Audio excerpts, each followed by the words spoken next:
Estimados amigos, mi nombre es Manuel de Marino. Preparé este pequeño video en mi consultora a título informativo y como colaboración para mi colega y amigo Víctor Morón.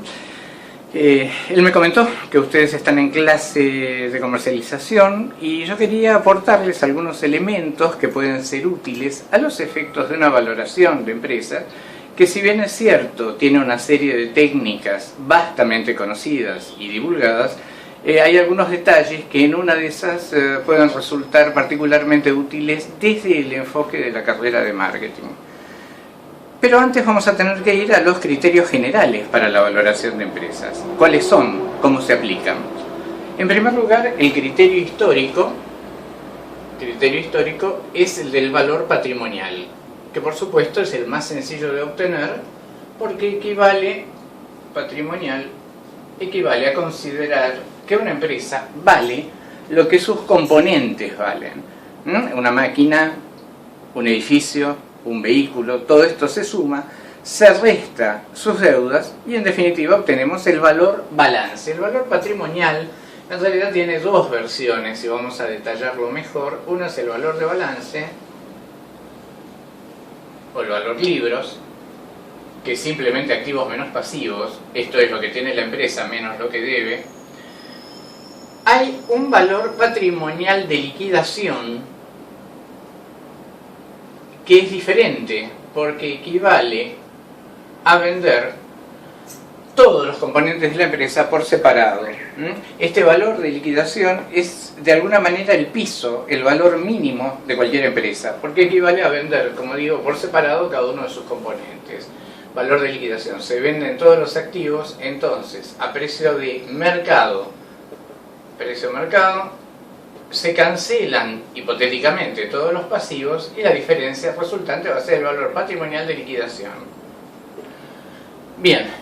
Y por último tenemos el que practico generalmente en mi firma, que es hacer un valor patrimonial ajustado, porque el fondo de la problemática del valor patrimonial es que lo que surge de los libros responde a amortizaciones tomadas según normas técnicas, ¿correcto? Normas técnicas de tipo contable.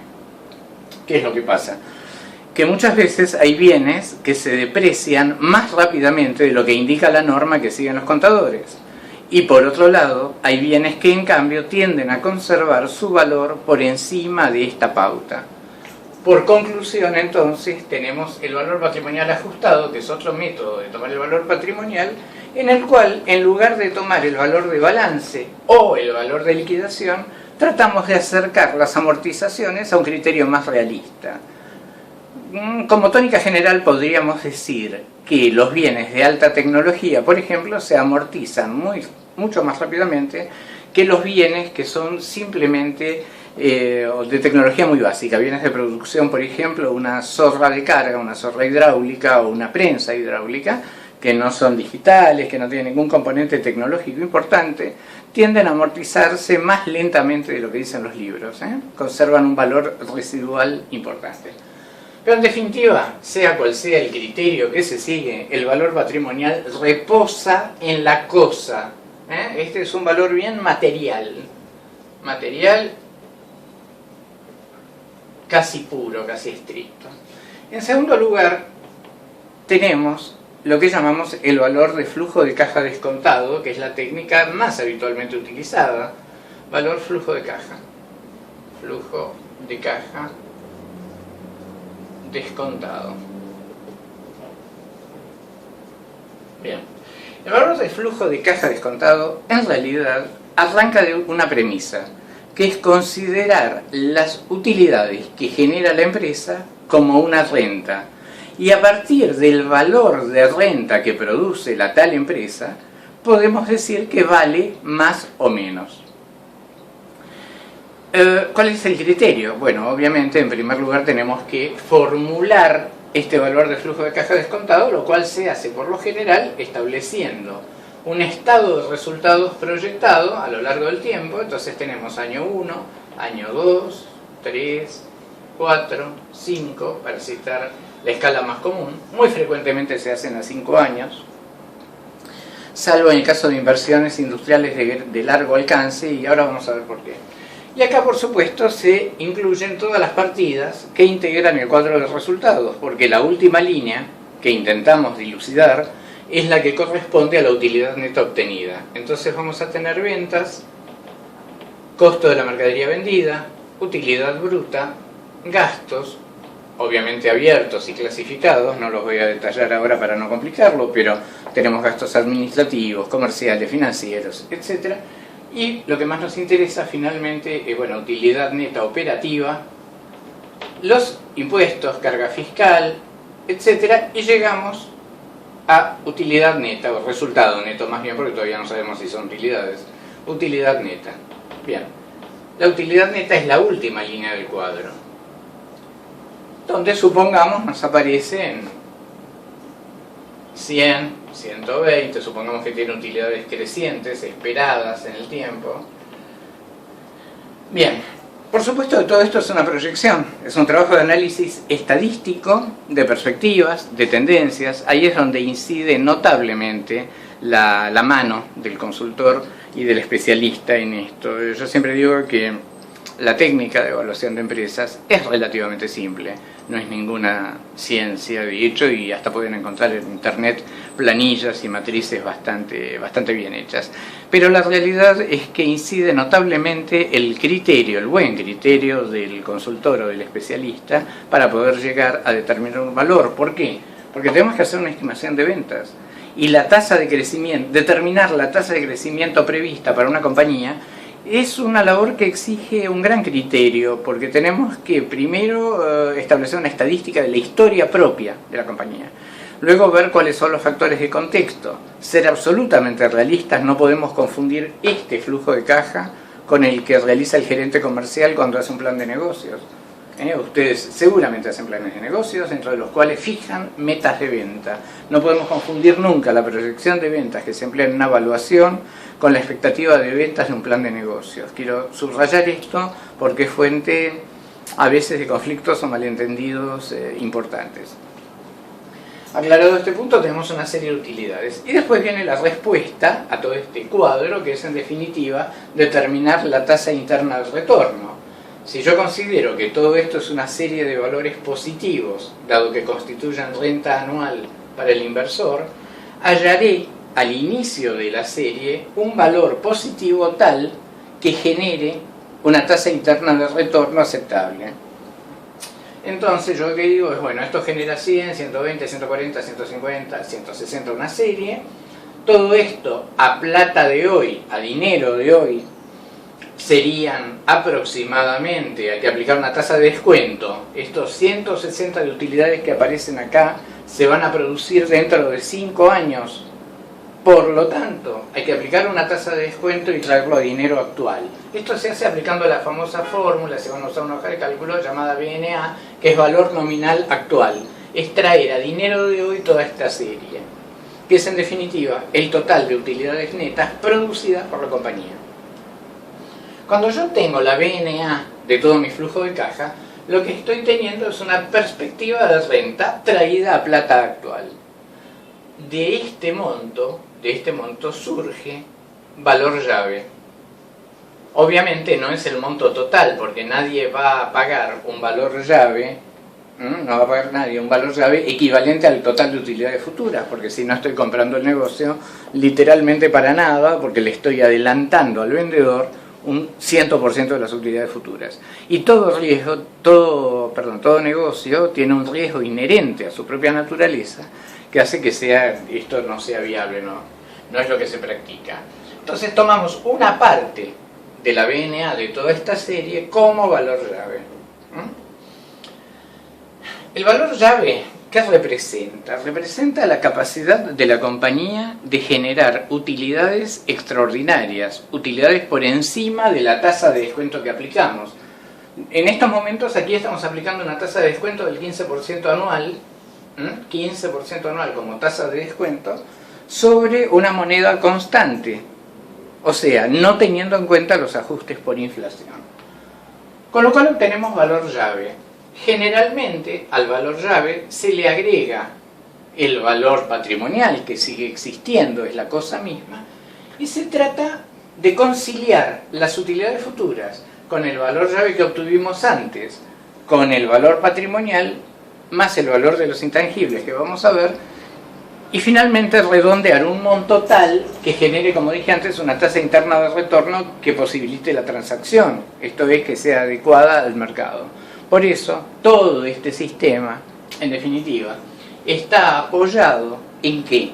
Está apoyado en lo que produce la empresa como resultado, en la renta que potencialmente puede producir la empresa y no en el valor de su patrimonio. Arranca desde una punta contraria.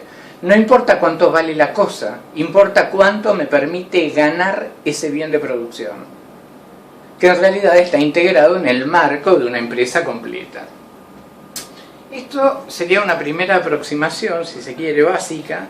Obviamente hay muchas variantes, algunos me van a decir, bueno, pero por ejemplo acá faltan algunos elementos que voy a detallar ahora de todos modos, tales como el valor residual. ¿Por qué? Porque la serie completa, vamos a borrar esto, la serie completa en realidad, para el análisis de la inversión, queda determinada del siguiente modo. Arranco de la última línea que tuvimos antes y pongo año 1, 2, 3, 4 y 5. Y tengo los resultados. Acá, el resultado era la ganancia. Seguramente me voy a equivocar, habíamos tomado creo 120, 130, 140, 150, una cosa así. Pero acá hay un año cero que se agrega y acá hay un valor residual que se agrega. El año cero es el precio tentativo que intentamos. Entonces, tenemos los resultados operativos, tenemos el valor patrimonial en esta columna. Valor patrimonial supongamos que sea 500, pero lo ponemos en negativo porque es un desembolso que hay que hacer. Ponemos el valor llave también en negativo porque es otro desembolso que hay que hacer y ya vimos cómo lo determinamos.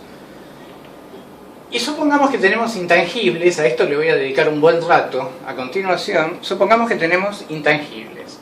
Por ejemplo, entre los intangibles más relevantes, y acá les va a tocar de cerca el alma, tenemos el valor marca. Supongamos que tenemos otros 500 abstractos, 500 pesos abstractos. Tenemos 1000, 1300. Tenemos un valor negativo de 1300 y a continuación toda la serie positiva de 100, 120, etc. Retomamos esto mismo. Esto ya va tomando la forma de una ecuación típica en la cual podemos determinar la tasa interna de retorno. Y al final de la serie, ¿qué es lo que hay? Hay un valor residual, que es lo que vale la compañía, particularmente el valor patrimonial, que es el que más nos interesa, al final del ciclo que consideramos de 5 años. Hay dos situaciones. Si en el cuadro de resultados que vimos en el tablero anterior, en el cuadro de resultados, estamos considerando las amortizaciones, el valor residual va a ser igual al valor de origen. ¿Por qué? Porque vamos a encontrar acá valor residual, entonces, valor patrimonial 500, valor residual 500. Porque todas las amortizaciones ya fueron incluidas en los resultados. En cambio, si no las consideramos, que es otro enfoque distinto, pero llega exactamente al mismo resultado, lo que hacemos simplemente es castigar al valor residual y decimos, esto valía 500 al principio. Vamos a un ejemplo sencillo. Teníamos una fotocopiadora, valía 500 al iniciar este ciclo de análisis, al terminar no va a valer más 500. Hay dos posibilidades, o sumamos las amortizaciones en cada columna, en realidad las restamos de las ganancias, con lo cual al final vamos a tener una fotocopiadora nueva, de todos modos, o no consideramos nada de eso, pero la fotocopiadora se va deteriorando y al cabo de 5 años nos va a quedar un valor residual de 100, nada más. En el caso de una fotocopiadora lo más probable es que sea así, con una tasa de amortización muy alta. Conclusión, depende de la técnica que adoptemos. En el caso particular mío yo dejo las amortizaciones para el final, así que acá tomaría 100 positivos. Con el valor llave generalmente no se lo considera al final del ciclo y el valor de los intangibles sí, y supongamos que la marca que valía 500 sigue valiendo 500 al final del análisis. Entonces valor residual final 600. Listo. No hace falta mucho más porque con esta serie ahí podemos determinar la tasa interna de retorno. Prueben la fórmula TIR, tasa interna de retorno, o en cualquier hoja de cálculo, van a tomar un valor negativo, positivo, positivo, positivo, todo hasta el final, se incluye el valor residual y se determina entonces cuál es el porcentaje que arroja. Este porcentaje, para ser aceptable, digamos, o para que la valoración sea consistente, tiene que tener una tasa aproximadamente, en el mercado argentino, en las condiciones nuestras, del 15% superior. Tiene mayor del 15%. En otros mercados puede ser inferior. Esto hay que verlo en función de las oportunidades de inversión que existen. Y en última instancia, cabe una pregunta. ¿Qué pasa si no se alcanza esta TIR? Es una buena pregunta. Sucede muy a menudo y es un problema también cuando nosotros estamos evaluando una empresa, porque generalmente se deriva a buscar un comprador y con esa tasa interna de retorno inferior al 15 es muy difícil conseguir un inversor.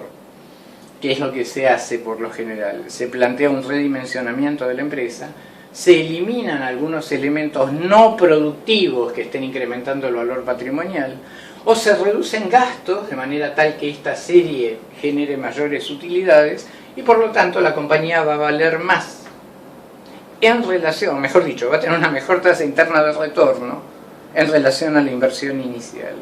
Todo el truco acá para mejorar la TIR es muy sencillo. O reducimos el valor técnico, bajando la llave, por ejemplo. El valor patrimonial no lo podemos bajar, porque es estrictamente físico, la llave sí. O bien, mejoramos la proyección de utilidades. Se entiende que a través de medidas que permitan, medidas demostrables, que permitan predecir que la empresa va a ganar más dinero de lo que surgía a lo mejor del primer análisis. Pero nosotros somos muy estrictos en eso y no dejamos mucho lugar a la fantasía ni a la imaginación. Insisto, los planes de negocio son mucho más creativos, mucho más imaginativos, mucho más divertidos que una evaluación técnica. La evaluación técnica es árida, es dura, es realista y trata de reconocer el valor del negocio, pero al mismo tiempo asegurarle al inversor un pronóstico de cumplimiento de todo este escenario, que finalmente no es nada más que eso, es un escenario previsto, asegurarle al inversor un retorno significativo que esté asegurado, o por lo menos con probabilidad alta. No especulamos en estos números y quiero que se tenga bien en cuenta. Listo, si se quiere, el primer pantallazo general. Obviamente, cuando hacemos una evaluación tenemos que fundamentar cada número de los que integra la grilla. Ahora, en un minuto, vamos a ir al segundo tramo, el segundo tramo que está vinculado a la valoración de los intangibles y particularmente de la marca. Bien, vamos a arrancar entonces con la segunda parte prometida, que atañe principalmente al valor de intangibles de una empresa. ¿Cuáles son los principales intangibles que encontramos? A ver, por orden, esto varía, pero digamos, generalmente arrancamos analizando los recursos humanos. Recursos humanos tiene un valor que puede ser positivo o negativo según el estado en el que se encuentran. El estado depende fundamentalmente de dos cosas: de la capacitación de esos recursos humanos, o lo que denominamos capacitación, que es en definitiva valorar los activos humanos de la empresa. Es una expresión muy en boga hoy en día, ¿no? Gestión del capital humano. El capital humano se ve reflejado en esto, en una evaluación técnica. No le ponemos ese nombre, pero es lo mismo. El estado de capacitación que tienen y el estado de motivación.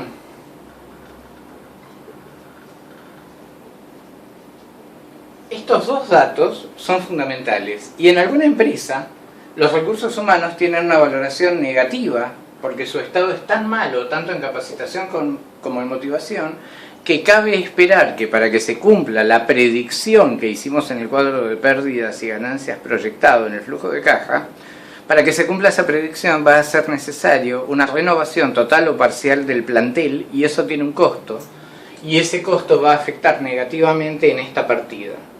Pero también puede darse que el equipo humano que integra la empresa tenga una capacitación técnica muy especial en unos rubros específicos. Esto se da puntualmente. Puede darse esta situación y puede darse que el nivel de motivación sea también bueno.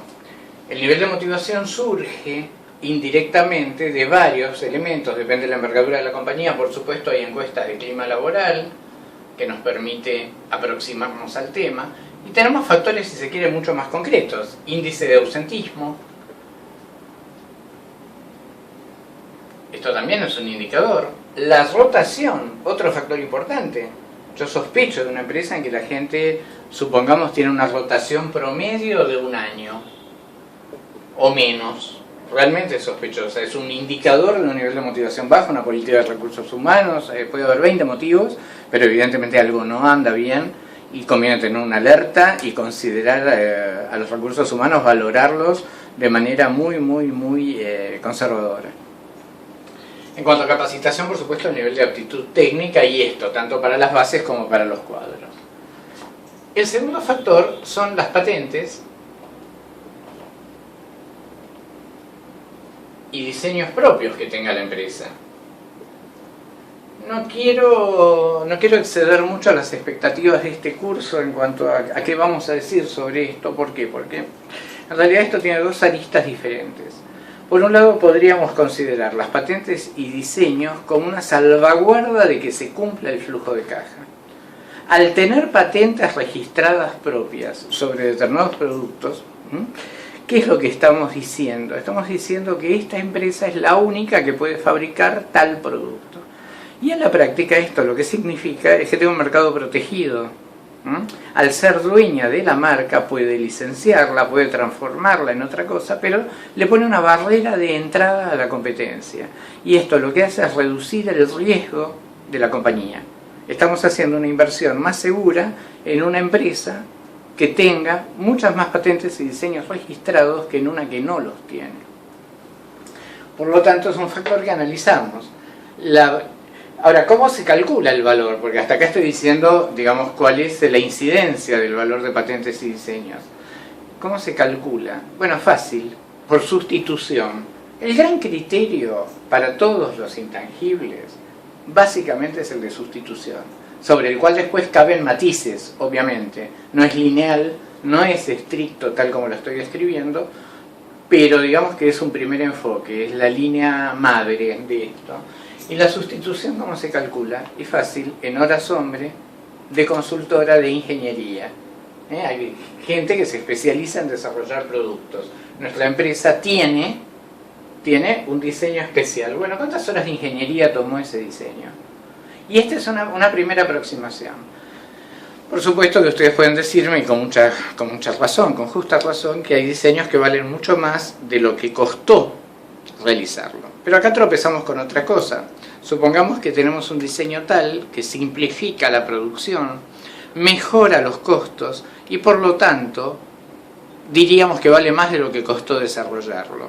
Es muy probable, pero el problema es que toda esta ganancia extra que genera ese diseño excepcional se ve reflejado ya en el flujo de caja anterior. ¿A través de qué? A través de menores costos. El costo de la mercadería vendida va a ser menor gracias a la existencia justamente de un diseño especial. Entonces estaríamos sobrevalorándolo porque lo tomaríamos en 2 sentidos. En lo que costó producir el tal diseño y las ganancias que genera ya contempladas en el flujo de caja. Por lo tanto hay que tener cautela porque acá estamos valorando la cosa por fuera de las utilidades que produce. Estamos valorando en sí misma y en sí misma lo que tenemos son horas de diseño. Y vamos a ir finalmente a la parte que realmente nos interesa para la cátedra de ustedes. Espero que Víctor también comparta la opinión. Es el punto 3, que tiene que ver con marcas. ¿Cuánto vale una marca comercial? Sería la pregunta. Tenemos 2 métodos principales. Por un lado, existe un método deductivo. ¿Qué hacemos? Analizamos, para empezar, ¿qué representa una marca? Qué buena pregunta para este curso. ¿Qué representa una marca? La marca en realidad es el espacio identificatorio de un producto en la mente del consumidor.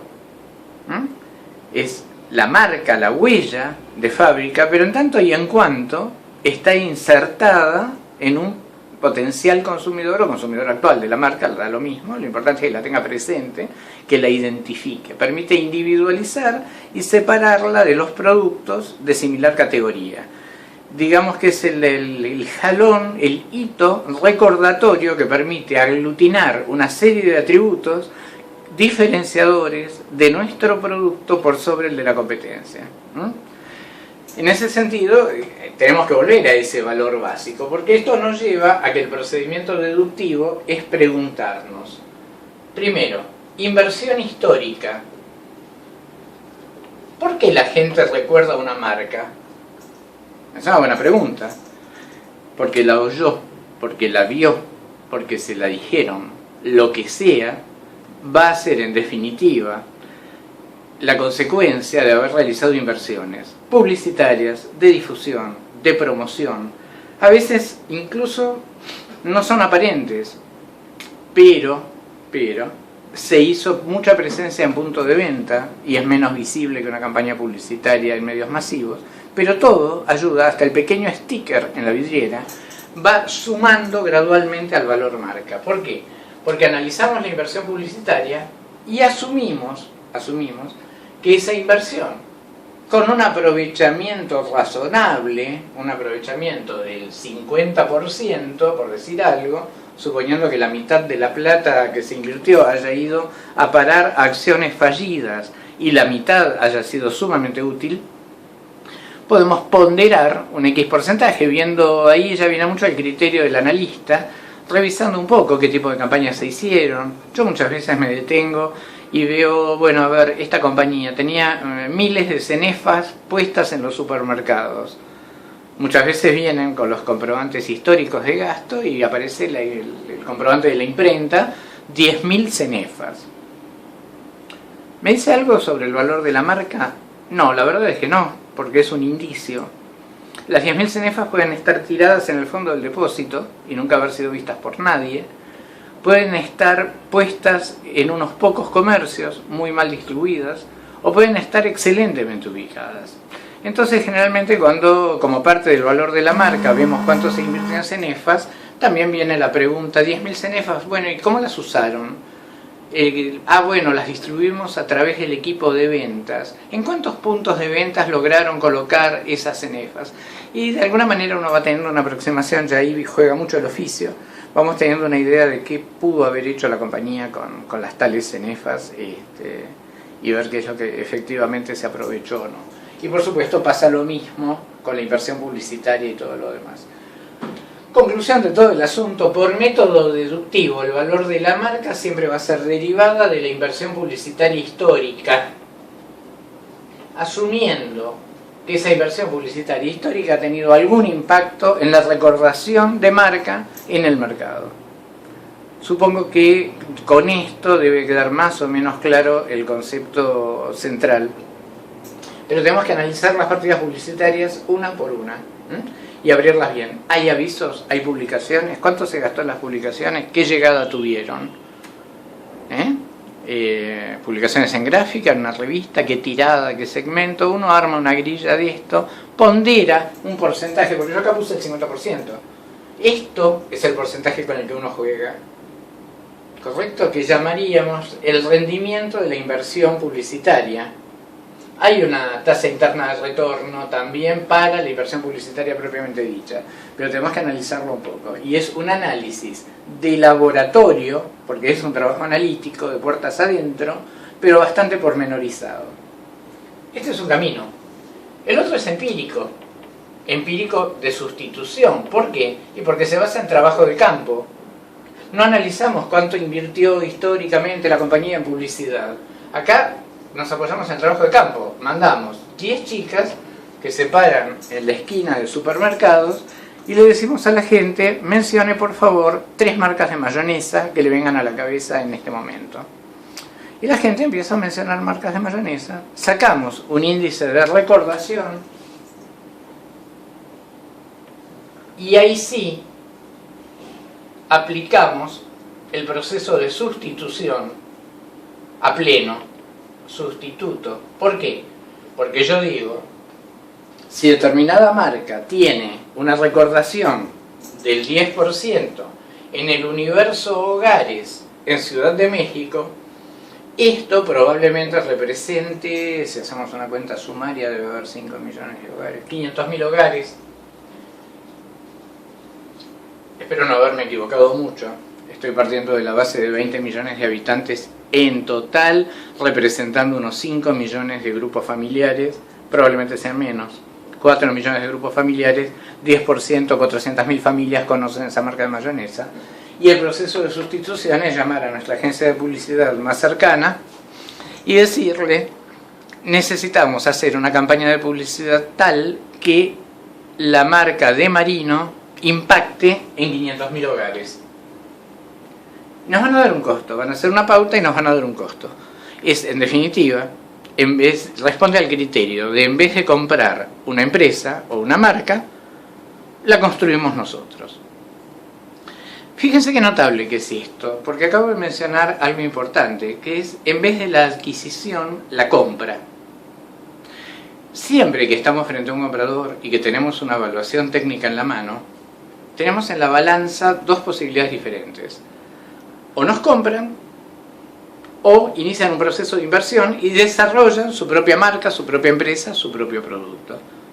Pero esto aplica en el negocio más pequeño. Yo puedo comprar el kiosco, el restaurante o la pizzería que está en la vereda del frente, o puedo decidir alquilar un local vacío y hacer un nuevo kiosco o restaurante. Y obviamente este razonamiento, esta lógica de sustitución, existe siempre en la cabeza del inversor y no lo podemos olvidar al momento de pensar en una marca. ¿Cuál es, si se quiere, el rasgo característico de esto? Que el posicionamiento de una marca tiene mucho de aleatorio, siempre. Entonces, el valor de sustitución, si bien es cierto que se aplica, es un valor de sustitución con mucho riesgo. Yo no estoy seguro.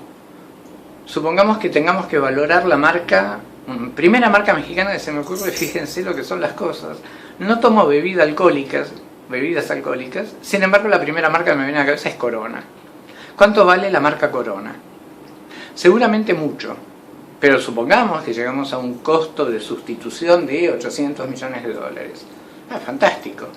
Pese a eso, no tenemos certeza de que invirtiendo 800 millones de dólares, una nueva marca impacte en el mercado con la misma fuerza que Corona. Corona ya está establecida en la cabeza de los consumidores y digamos que una marca nueva tiene que apoderarse de alguna neurona libre, o liberarla o reemplazarla por la marca de cerveza de Marino. ¿Cuánto tiempo le va a tomar a de Marino ubicarse como Corona y cuánto dinero? Esa es una pregunta muy importante hacerse al momento de valorar.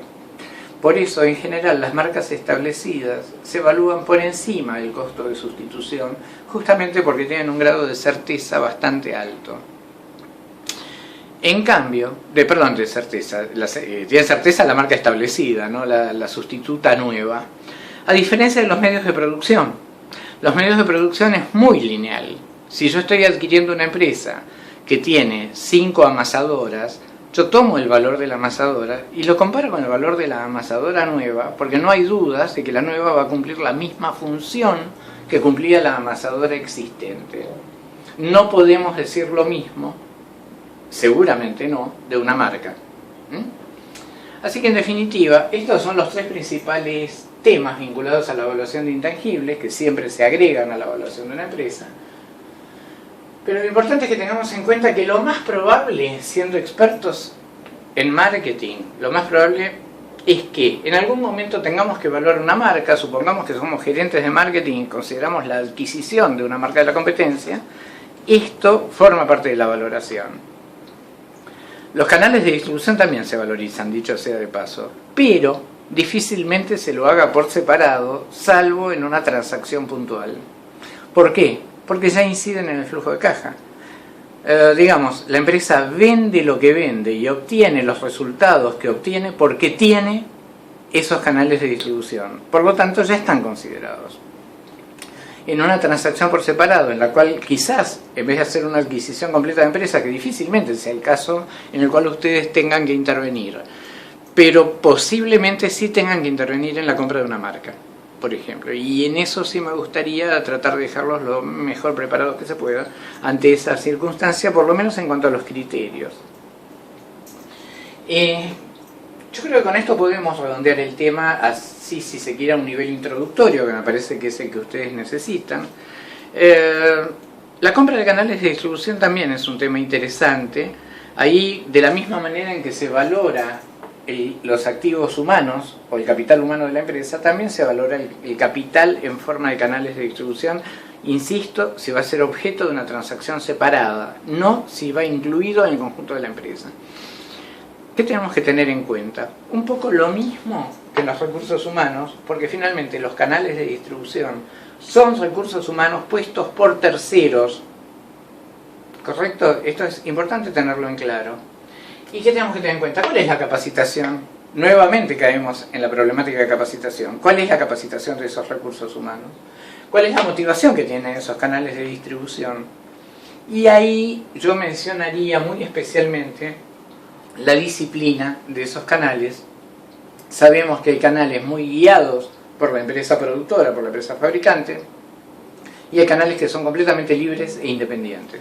En los dos casos los tenemos que analizar con cuidado, y esto es más que nada una invitación a que reflexionen sobre las cuestiones asociadas al valor. Yo me permito darles una recomendación. Como responsables posibles de marketing en algún momento, o si llegan a algún cargo de relevancia dentro del área comercial, nunca olviden que además de tener que atender a ganar mercados como